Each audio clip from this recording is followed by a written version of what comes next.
balita nationwide. Iginito ng Philippine Coast Guard na hindi nila gagamitin ang kanilang water cannons laban sa China upang hindi ito magamit naman ng Beijing bilang dahilan para mas lumala pa ang tensyon sa West Philippine Sea.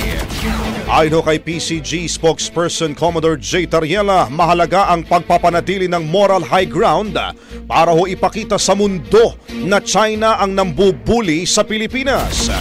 Kinumpirma rin niya ang banggaan ng 2 barko ng China at 1 barko ng Pilipinas dyan po sa Bajo de Masinloc kung saan posibleng may nasugatang tripulante.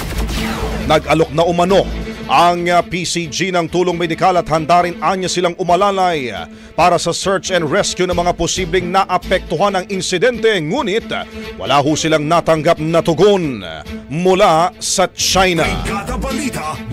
Ang bahaging ito ay hatid sa atin ng Yummyvit ES3 Syrup. Simulang tuparin ang pangarap ng iyong anak. And starting now,